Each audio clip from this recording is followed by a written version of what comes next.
तो कल अपन ने बात कर रहे थे अजय राज के बारे में, यानी राजवंश कौन सा चल रहा था? चौहान राजवंश। चौहान राजवंश। और चौहान राजवंश में एक शासक देख रहे थे अपन, कौन सा? अजय राज। अजय राज। और अजय राज का शासनकाल कितना था? 1113 से 1133 तक। 1113 से 1133। और कुछ बातें अपन ने की थी कि चौहान राजवंश का निर्माण काल किसका काल कहलाता है? अजय राज का। और इन्होंने एक नगर की स्थापना की थी जिसका क्या नाम था? अजमेर। और स्थापना कब की थी? 1113 ईस्वी में। और बात करें पहले मित्रों कि अजमेर के बहुत सारे उपनाम देखे थे। पहला कौन सा देखा?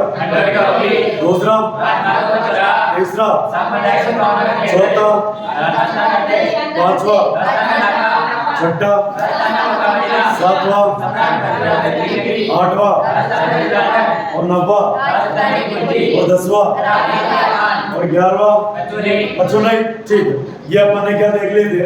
अजमेर के उपनाम। अब बात करें कि अजमेर आपका जिला कब बना था? कब बना था? 1 नवंबर 1956 को। बताओ अजमेर संभाग कब बना था? 1900। राजस्थान का एकीकरण कितने चरणों में हुआ था? कुल कितना समय लगा था? 8 7 7 दूने 8 वर्ष 7 माह और 14 दिन। संविधान निर्माण में कितना समय लगा? 2 वर्ष 11 माह 18 दिन। ठीक है ना? तो प्रारूप समिति के अध्यक्ष कौन थे? डॉक्टर भीमराव अंबेडकर। ठीक है, अब ऐसे बात करें मित्रों कि अजय राज ने एक दुर्ग का निर्माण करवाया और इस दुर्ग का नाम था अजय मेरू दुर्ग। कौन सा? अजय मेरू दुर्ग। क्या नाम था? अजय मेरू दुर्ग। इसका निर्माण किसने करवाया? निर्माण किसने? निर्माण करवाया अजय राज। कौन सा राज? अजय राज। अब बात करें मित्रों, इसके बहुत सारे उपनाम है और वो उपनाम इस प्रकार आते हैं। यानी बात करें कि जिस पहाड़ी पर बना हुआ उस पहाड़ी का क्या नाम है? बेटली पहाड़ी। कौन सी पहाड़ी? बेटली पहाड़ी। इसलिए इस दुर्ग का उपनाम है कौन सा होता है?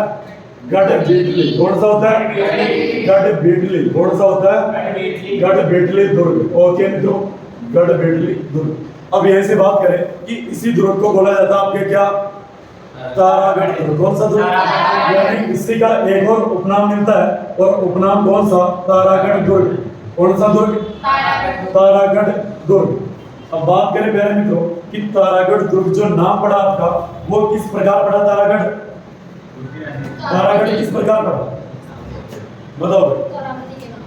तारामती। तारामती किसकी पत्नी थी? किसकी पत्नी थी? बताओ। उड़ना राजकुमार का नाम सुना? उड़ना राजकुमार।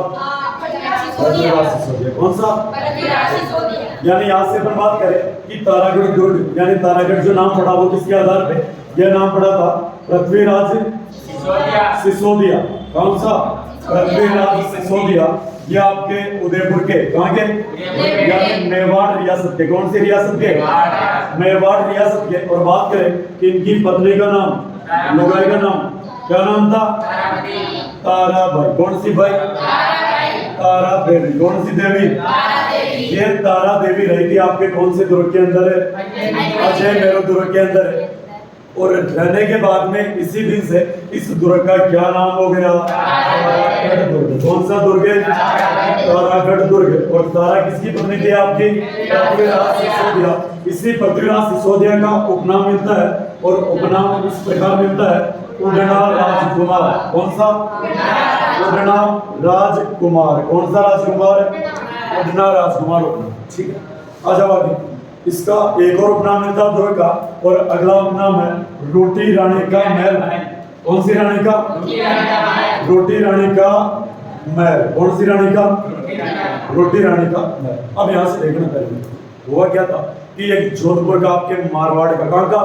यानी इसमें बात करें कि मारवाड़ का शासक है। कहाँ का शासक है?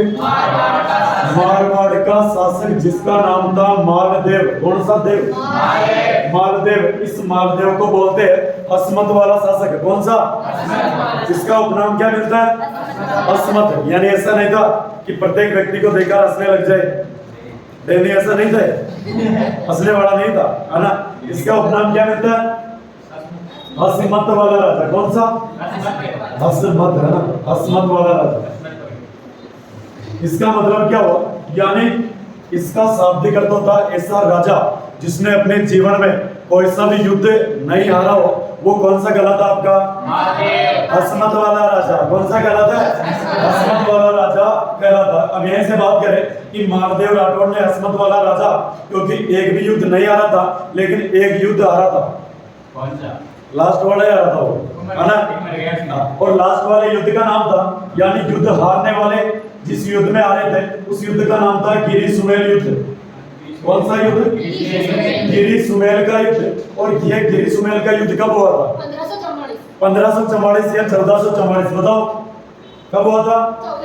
1544 या 1444 से 1444। 4 पे ज्यादा फोकस रखना, 5 में नहीं रखना। ओनली फॉर किसमें? 4। 1444। ठीक है, यानी 1444 में कौन सा युद्ध है? और पहले जोड़ो बात कर, जब लड़ाई होती है तो आमने सामने दो व्यक्ति होते हैं, कभी एक हाथ से ताली बजती देखिए क्या? नहीं देखी है ना? ये क्या होता है ना? आजाद।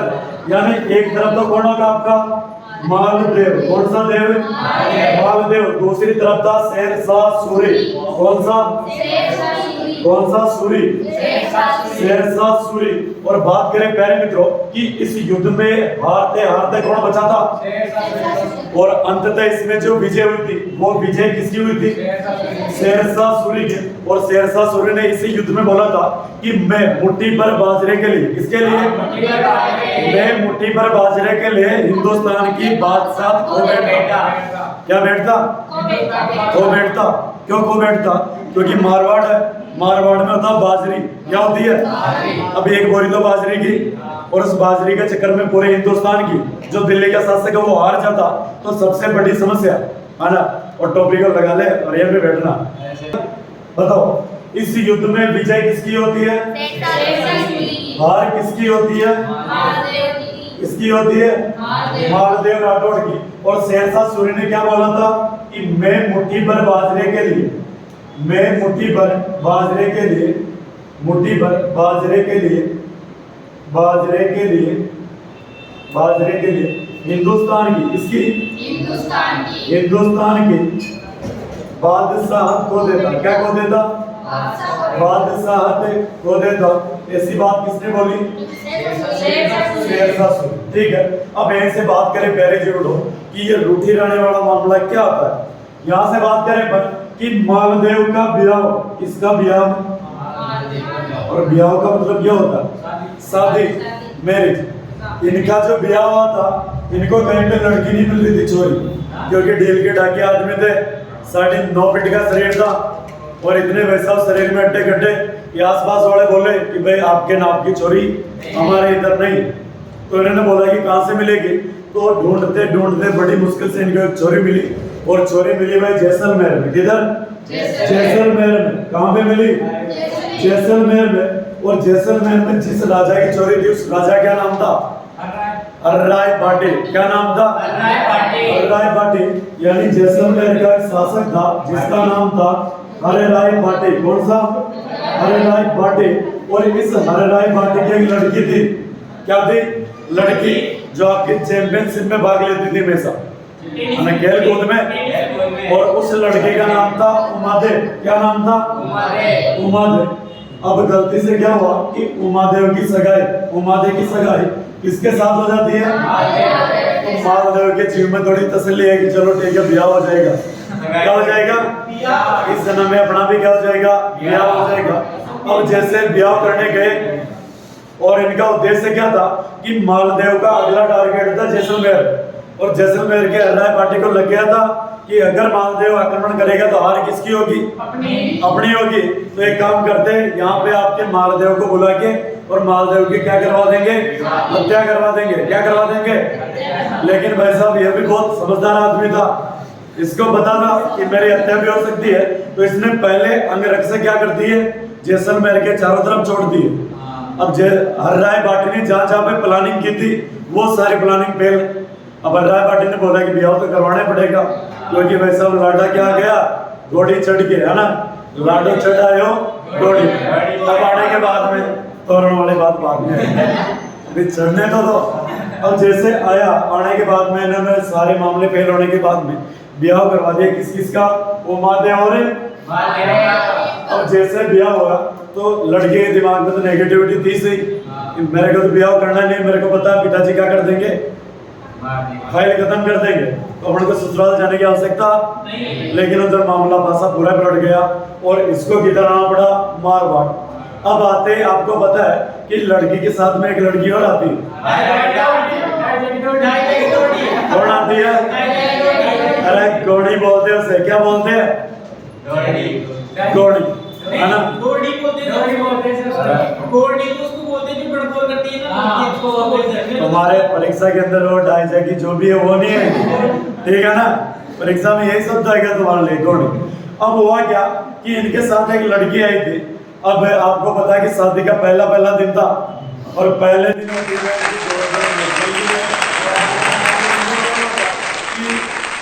राजा महाराजा हुआ करते थे, एक से एक चलते रहते थे, पार्टी चल रही थी और चलने के बाद में जैसे शाम का समय है तो आपकी कौन सी छोरी, कौन सी, उमादे। तो उमादे ने उसकी सहेली को बोला जो उसके साथ में आई थी, डाई जे की जो भी है ना, उसको बोला कि तू आराम से 2 मिनट रूम में बैठना और मैं जाके थोड़ा मेकअप सेकअप करके आती हूँ, है ना।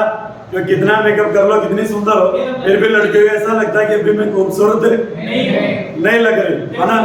वो मेकअप करने चली जाती है और उधर से नशे में कौन आ जाते हैं, मालदेव। कौन से देव है, मालदेव। और आने के बाद में मालदेव को ये पता नहीं चलता कि ये उमादे है या उसके साथ वाली चोरी है, ठीक है। बात का पता किसको चला, उमादे को। उमादे रूठ गई, क्या हो गई, उमादे रूस गई। और रोसने के बाद में जिस किले के अंदर आए उस किले का क्या नाम था, अजमेर का किला। कौन सा किला, अजमेर दुर्ग। कौन सा दुर्ग, अजमेर दुर्ग। और इसी अजमेर दुर्ग में कौन आई थी, आपके उमादे आई थी, रूस कर आई थी, क्या कर रोज कर आई थी। इसलिए इस दुर्ग का उपनाम क्या हो गया, रोटी रानी का महल। कौन सी रानी का, रोटी रानी का महल, रोटी रानी का महल। अब देखिए भाई, एक बार क्या हुआ था कि मुस्लिम आक्रांता था दिल्ली का, उसने क्या किया कि मारवाड़ पे आक्रमण करने की तैयारी, इस पर मारवाड़ पर आक्रमण करने की तैयारी की। तो उस समय महादेव को लगा कि मुस्लिम लोग हैं, क्या पता उसको उमादे को उठा के ले जाए। तो उमादे को मैसेज किया व्हाट्सएप पे कि तू बस जब तक वो आक्रमण करके फ्री नहीं हो तब तक तू कहाँ पे आजा, मारवाड़ आजा, जोधपुर आजा, और यहाँ पे आने के बाद जैसे आक्रमण करके फ्री हो तो वापस चले जाना। तो एक व्यक्ति था आशा बारट, कौन सा, यानी उमादे को लेने भेजा एक व्यक्ति को जिसका नाम था आशा बारट। क्या नाम था, आशा बारट। और ये बड़ा गजब का आदमी था। उमादे को बोला कि चलो अभी चलो वापस आप, और जैसे ही युद्ध खत्म होता वापस आ जाना रूस की, कोई दिक्कत नहीं, हमको पता है कि आप रूस रखिए। अब जैसे ही आते हैं और मेहरानगढ़ दुर्ग के गेट के पास, किसके पास, अब जैसे ही इंटर होने वाले थे, जो सही बात होती ना, दूध का दूध और पानी का पानी, वो दिखाने वाला आदमी था। अब जैसे गेट के पास आए, आने के बाद में इसने बोला, एक लाइन बोली थी कि मान रखे तो पीव तज, पीव रखे तो मान, कि अगर तू आज अपने आत्मसम्मान को साइड में रखे, क्योंकि तुमको पता उस दिन क्या घटना हुई थी, और तुमने उस समय तो प्रतिज्ञा की थी कि आज के बाद मैं कभी भी तुम्हारा मुंडा नहीं देखूंगी, और आज वापस आ रही है तो तुम्हारे लिए ये कोटेशन फिट बैठ रही है कि मान रखे तो पीव तज, पीव रखे तो, और ऐसी बात बोलते इसका आत्मसम्मान जग गया। क्या जग गया, इसने बोला कि बस आप नच जाओ। क्या बोला, हम तो इंटर करो नहीं, वापस कहाँ पे छोड़ के आओ। इसने बोला कि अब तो थोड़ा गेट के पास आगे एक बार दर्शन तो करके आ जाओ। अब तो बिल्कुल करने ही नहीं, वापस कहाँ पे जाओगे, अजमेर के तारागढ़। इसलिए जिंदगी में कभी भी आपको पूछ ले कि अजमेर दुर्ग का नाम रोटी रानी का महल क्यों पड़ा, किस कारण वजह से, उमादे की वजह से। किसकी वजह से, और बहुत बार प्रश्न आता है कि रोटी रानी का मूल नाम क्या था, उमादे के पापा का नाम क्या था, उमादेव का ब्याह किसके साथ हुआ, किसके साथ है, मालदेव के साथ। ओके, अब लिखो भाई। अब बात करेंगे अजय राज के उपनाम, अजय राज के उपनाम। तो इनके उपनामों में बात करें कि पहला उपनाम मिलता है सिक्कों का राजा। किसका राजा? सिक्कों का राजा। सिक्कों का राजा, सिक्कों का राजा। अगला उपनाम मिलता है चक्रवर्ती शासक। कौन सा? चक्रवर्ती शासक। चक्रवर्ती शासक। मिथुन नहीं है आपका अजय राज। कौन सा है? अजय राज। उपनाम सिक्कों का राजा, चक्रवर्ती शासक। ओके मित्रों, आगे बात करें इसके बारे में और अपन कि अजय राज ने बहुत सारे सिक्के चलाए थे। अजय राज ने क्या चलाए थे? सिक्के। बहुत सारे सिक्के चलाए थे। और इन सिक्कों की बात करें कि एक सिक्का आपका अजय ध्रुव। कौन सा? अजय अजय ध्रुव। कौन सा? अजय अजय ध्रुव। कौन सा आपका? अजय ध्रुव। किसी को बोलते हैं अजय देव। कौन सा? अजय देव। अजय देव, अजय प्रेम, अजय देव। अगला है अजय प्रेम, अजय प्रेम। और बात करें मित्रों इनकी पत्नी का नाम, किसका नाम? अजय राज की पत्नी, और पत्नी का नाम था सोमलवती। क्या नाम था? सोमलवती। कौन सी वती? सोमलवती। बात करें कि इन्होंने सोमलवती के नाम पर सोने व चांदी के सिक्के चलाए। एकमात्र 54 वर्ष का शासक जिसने अपनी पत्नी के नाम पर सोने व चांदी के सिक्के चलाए। कौन सा शासक? अजय राज। जोरदार बड़ा। यानी बात करें कि सोमलवती के नाम पर, सोमलवती के नाम पर अजय राज ने सोने व चांदी के सिक्के चलाए। किसके? सोने व चांदी के सिक्के चलाए। सोने व चांदी के सिक्के चलाए। ठीक, ये लो चला गया। ये प्रश्न आया हुआ पहले कि सोने व चांदी के सिक्के किसने चलाए? अजय राज ने। और कौन सा शासक था जिसने पत्नी के नाम पे सिक्के चलाए? अजय राज। और पत्नी का क्या नाम था? सोमलवती। क्या नाम था? सोमलवती। बात करें कि 1133 ईस्वी में, 1133 ईस्वी में अजय राज ने संन्यास ले लिया। अजय राज ने क्या ले लिया? संन्यास ले लिया। और संन्यास लेकर पुष्कर चले गए। कहां पे चले गए? संन्यास लेकर पुष्कर चले गए। कहां पे? पुष्कर। और यहाँ पे भगवान शंकर की क्या करने लग गए? आराधना करने लगे। क्या करने लगे? आराधना। और बात करें मित्रों कि यहीं पे बात करें कि 1140 में, 1140 के अंदर इनका क्या हो गया? देहांत। क्या हो गया? देहांत। और ये जिस भगवान को मानते थे, जिस भगवान को मानते थे और जिस मत को मानते थे, कौन से मत को? ये शैव मतावलंबी थे। कौन से? शैव मतावलंबी थे। शैव मतावलंबी थे। क्या थे?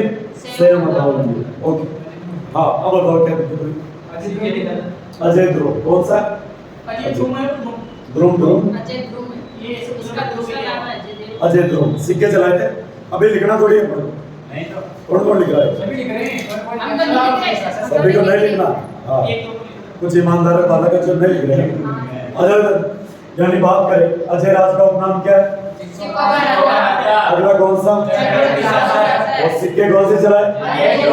और कौन से चलाए? इसी को क्या बोलते हैं? अजय देव। और कौन से चलाए? अजय देव। और इनकी पत्नी का क्या नाम था? सोमलवती। और इन्हीं के नाम पे इन्होंने क्या चलाए थे? सोने में चांदी के सिक्के चलाए। और 1133 ईस्वी में अजय राज ने क्या ले लिया? संन्यास ले लिया। और संन्यास लेकर कहां पे रहने लग गए? और 1140 में क्या हो गया? और ये किस मत के मतावलंबी थे?